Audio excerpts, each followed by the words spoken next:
Hello friends, welcome to education. और आज CTET परीक्षा 2023 का फ्रेंड्स 23 जनवरी का फर्स्ट शिफ्ट का एग्जाम खत्म हो गया। तो फ्रेंड्स आज के फर्स्ट शिफ्ट में यानी पेपर फर्स्ट में पूछे गए सभी क्वेश्चन का हम लोग एनालिसिस करने वाले हैं। आपको इस वीडियो में हम आपको पूरा एनालिसिस करके बताएंगे फ्रेंड्स किस टॉपिक से आज कितने क्वेश्चन पूछे गए थे। ईबीएस के फ्रेंड्स जितने भी क्वेश्चन आज पूछे गए थे सभी क्वेश्चन को इस वीडियो में हम आपको एनालिसिस कराने वाले हैं। अगर आप लोग का भी एग्जाम आने वाले अगले दिनों में है तो फ्रेंड्स इस वीडियो को आप लोग पूरा देखिएगा, एग्जाम में आपको बहुत ही ज्यादा हेल्प होगा। तो फ्रेंड्स अगर आप इसी तरह से सीटेट के हर एक शिफ्ट का डेली एनालिसिस करना चाहते हैं तो हमारे चैनल को फ्रेंड्स सब्सक्राइब कीजिएगा, जहां आपको इसी तरह से हर एक शिफ्ट का डेली एनालिसिस कराया जाएगा। तो फ्रेंड्स आइए बिना देरी के हम लोग स्टार्ट करते हैं आज के पूछे गए पहले क्वेश्चन से। तो फ्रेंड्स पहला क्वेश्चन पूछा गया था एनईपी 2020 से, यानी फ्रेंड्स एनईपी 2020 से फ्रेंड्स आज दो क्वेश्चन देखने को मिला था। हर एक शिफ्ट में फ्रेंड्स 2-3 क्वेश्चन देखने को मिल रहा है और इसमें भी फ्रेंड्स 2 क्वेश्चन आज पूछे गए थे। अगर बात करें एनसीएफ से तो एनसीएफ 2005 से फ्रेंड्स आज 3 क्वेश्चन पूछे गए थे। अगर टोटल देखें, अगर एनईपी और एनसीएफ दोनों को मिलाकर देखें तो इस टॉपिक से फ्रेंड्स 5 क्वेश्चन हर एक शिफ्ट में देखने को मिल रहा है। तो कम से कम 5 क्वेश्चन हर एक दिन पूछा जा रहा है एनईपी 2020 और एनसीएफ 2005 से, इसलिए फ्रेंड्स मोस्ट इंपोर्टेंट टॉपिक है। आगे के शिफ्टों में भी इससे क्वेश्चन ज्यादा देखने को मिलेगा। अगर बात करें जीन पियाजे से तो फ्रेंड्स जीन पियाजे भी मोस्ट इंपोर्टेंट टॉपिक है। हर एक शिफ्ट में यहाँ से 3-4 क्वेश्चन देखने को मिल रहा है, लेकिन फ्रेंड्स आज भी यहाँ से 2 क्वेश्चन देखने को मिला था। बात करें कोलवर्क से तो कोलवर्क से भी क्वेश्चन बन रहा है। आप लोग कोलवर्क से बनने वाले सभी क्वेश्चन को पढ़िएगा। हमने आपको एक्सपेक्टेड क्वेश्चन को बताया था, अभी पिछले शिफ्ट में जो एग्जाम हुआ था उसमें आपको 20 क्वेश्चन का प्रैक्टिस कराया था, वहां से भी क्वेश्चन देखने को मिल रहा है।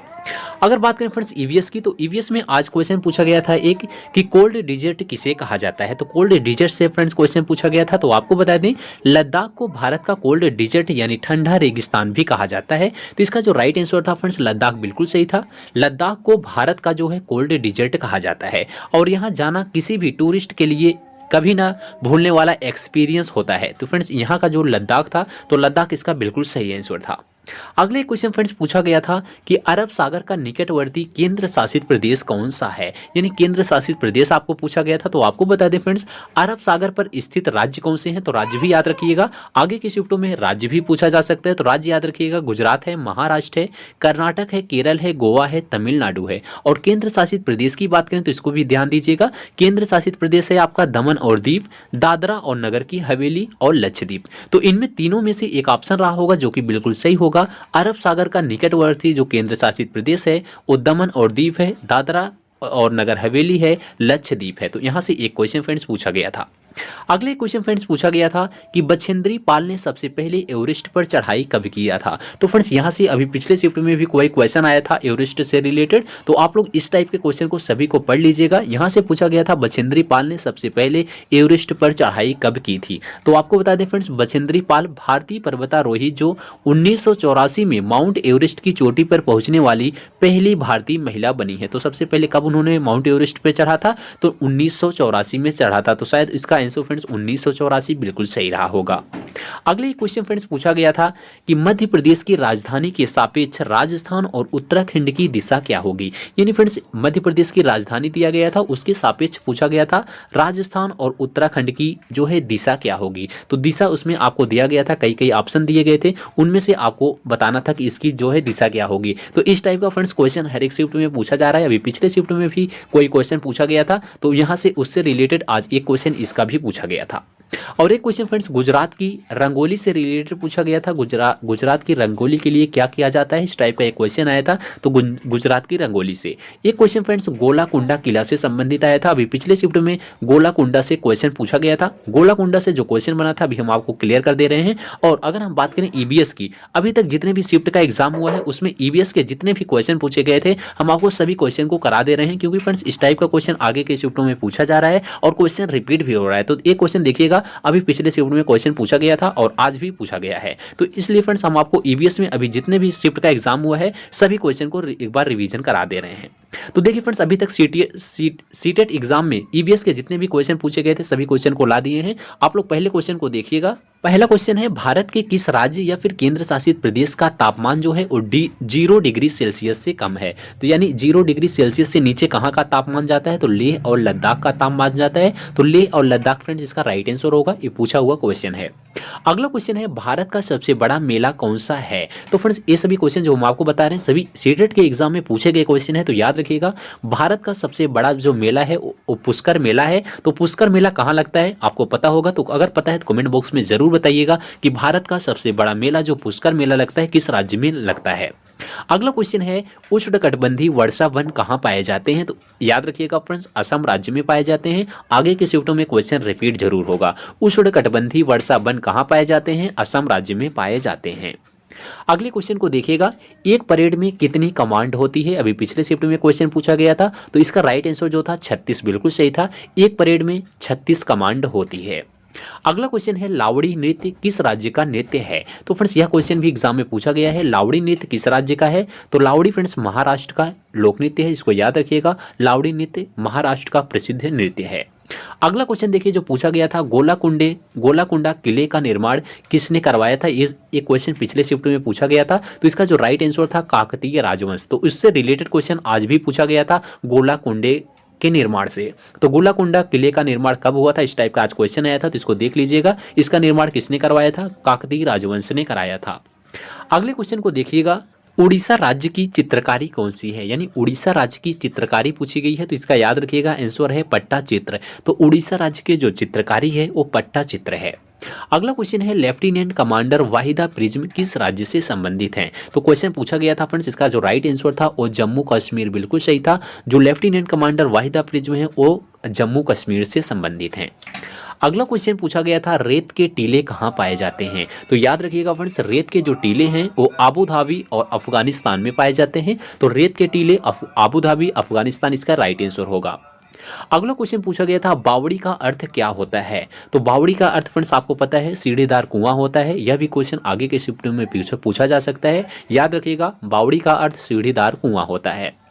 अगला क्वेश्चन एक पूछा गया था फ्रेंड्स पिछले शिफ्ट में कि जल दिवस कब मनाया जाता है, तो आपको पता है जल दिवस फ्रेंड्स 22 मार्च को मनाया जाता है। तो दिवस से भी क्वेश्चन पूछा जा रहा है, हर एक शिफ्ट में एक क्वेश्चन देखने को मिल रहा है। आप लोग सभी दिवस को याद कर लीजिएगा, आगे के शिफ्टों में एक क्वेश्चन यहाँ से देखने को जरूर मिलेगा। अगला क्वेश्चन एक पूछा गया था फ्रेंड्स कि पर्यावरण अध्ययन की प्रकृति कैसी है, तो पर्यावरण की अध्ययन की प्रकृति की अगर बात करें तो इसका राइट आंसर एकीकृत प्रकृति बिल्कुल सही होगा। जो पर्यावरण अध्ययन की प्रकृति है वो एकीकृत प्रकृति है। अगला क्वेश्चन पूछा गया था बाजरे का कौन सा भाग कूटा जाता है, यह भी क्वेश्चन आया था। तो आपको बता दें बाजरे का जो बीज होता है वो कूटने का काम किया जाता है, कूटा जाता है वही भाग जो इसका बीज होता है। तो बीज फ्रेंड्स इसका राइट आंसर होगा। अगला क्वेश्चन था फ्रेंड्स कि कथक जो है किस राज्य का लोक नृत्य है, तो कथक की अगर बात करें तो कथक फ्रेंड्स उत्तर प्रदेश का लोक नृत्य है। तो इसका राइट आंसर जो होगा उत्तर प्रदेश बिल्कुल सही होगा। आगे के शिफ्टों में क्वेश्चन रिपीट हो सकता है। अगला क्वेश्चन एक पूछा गया था किस महिला ने अंतरिक्ष में सबसे लंबे समय तक रहने का रिकॉर्ड बनाया है, तो इसका राइट आंसर आपको पता था सुनीता विलियम्स बिल्कुल सही था। उससे रिलेटेड मिलता जुलता क्वेश्चन आज जो है बछंत्री पाल से भी देखने को मिला है और यहाँ से भी क्वेश्चन आगे के शिफ्टों में फ्रेंड्स रिपीट हो सकता है, इसको याद रखिएगा। अगला क्वेश्चन है पौधे का लंबा खोखला तना किस काम का होता है, तो इस टाइप का क्वेश्चन आया था। तो फ्रेंड्स इसका एक ही आंसर हो सकता है कि पानी में तैरने का काम आएगा। इस टाइप के आपके ऑप्शन भी रहते हैं, आप देखते ही उसको आसानी से कर सकते हैं कि पौधे का जो लंबा खोखला तना भाग होता है वो किस काम का आता है, तो वो पानी में तैरने के काम आता है। अगला क्वेश्चन फ्रेंड्स पूछा गया था कि चेराओ नृत्य किस राज्य का है, यानी फ्रेंड्स चेराओ नृत्य आपको पता है चेराओ जो है वो मिजोरम का नृत्य है। तो मिजोरम फ्रेंड्स इसका राइट आंसर होगा। अगला क्वेश्चन है कि वर्षा को मापने के लिए किस यंत्र का प्रयोग करते हैं, तो आपको पता है फ्रेंड्स वर्षा को मापने के लिए हमेशा वर्षा मापी का प्रयोग करते हैं या फिर रेन गेज का प्रयोग करते हैं, जिससे रेन गेज कहा जाता है। तो वर्षा को मापने के लिए रेन गेज वर्षा मापी का प्रयोग करते हैं।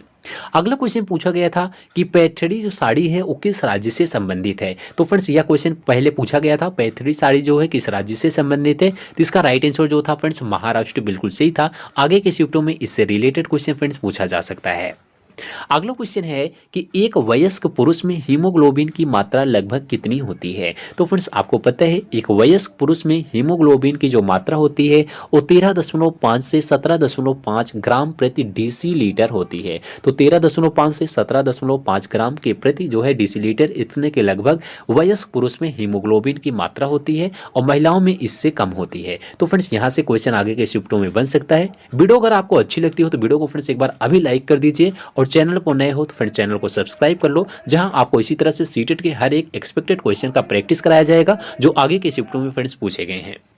अगला क्वेश्चन ये पूछा गया था कि किस समुच्चय में लौह तत्व प्रचुर मात्रा में होता है। तो फ्रेंड जो भी कैंडिडेट एग्जाम को दिए होंगे उनको पता होगा कि इस टाइप का क्वेश्चन पूछा गया था और यही क्वेश्चन एग्जैक्ट पूछा गया था। उसमें आपका ऑप्शन आंवला दिया गया था, सॉरी पालक दिया गया था, पालक इसका राइट आंसर था। किस समुच्चय में लौह तत्व प्रचुर मात्रा में पाया जाता है, तो पालक में पाया जाता था। इसके अलावा आंवला में भी पाया जाता है, गुड़ में भी पाया जाता है।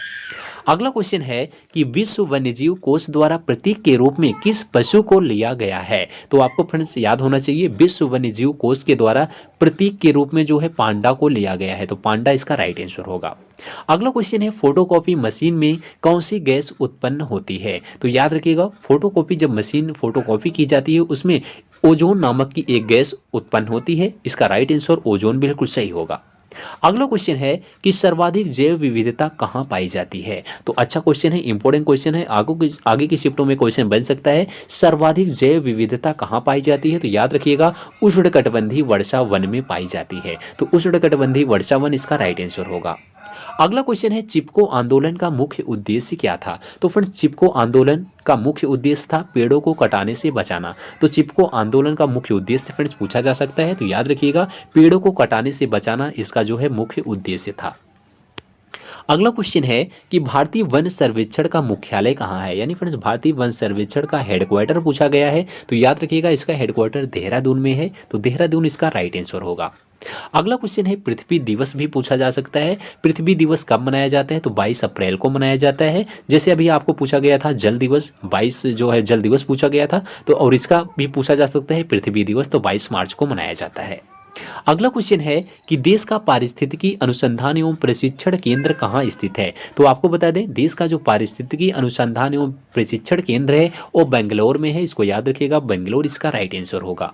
अगला क्वेश्चन है जल प्रदूषण को मापने के लिए कौन सा परीक्षण किया जाता है। तो याद रखना फ्रेंड्स जल प्रदूषण को मापने के लिए हमेशा बीओडी परीक्षण का उपयोग किया जाता है, तो बीओडी परीक्षण इसका राइट आंसर होगा। अगला क्वेश्चन है वायुमंडल में सर्वाधिक गैस कौन सी पाई जाती है। तो वायुमंडल में सबसे ज्यादा गैस जो है फ्रेंड्स नाइट्रोजन पाई जाती है, 78 दशमलव कुछ होती है, तो नाइट्रोजन इसका राइट आंसर होगा। तो फ्रेंड्स आज की वीडियो में बस यहीं तक। आज जितने भी क्वेश्चन पूछे गए थे हमने आपको उससे भी क्वेश्चन को बता दिया, इससे रिलेटेड क्वेश्चन कौन कौन से एग्जाम में पूछे जाते हैं वो भी बता दिया। वीडियो पसंद आई हो तो वीडियो को लाइक कीजिएगा, दोस्तों में शेयर कीजिएगा और इसी तरह से सीटेट एग्जाम की हर एक शिफ्ट का डेली एनालिसिस करने के लिए हमारे चैनल को सब्सक्राइब कीजिएगा, जहां आपको इसी तरह से हर एक शिफ्ट का एनालिसिस कराया जाएगा और एक्सपेक्टेड क्वेश्चन का प्रैक्टिस भी कराया जाएगा। तो फ्रेंड्स मिलते हैं अगली वीडियो में, तब तक के लिए जय हिंद जय भारत।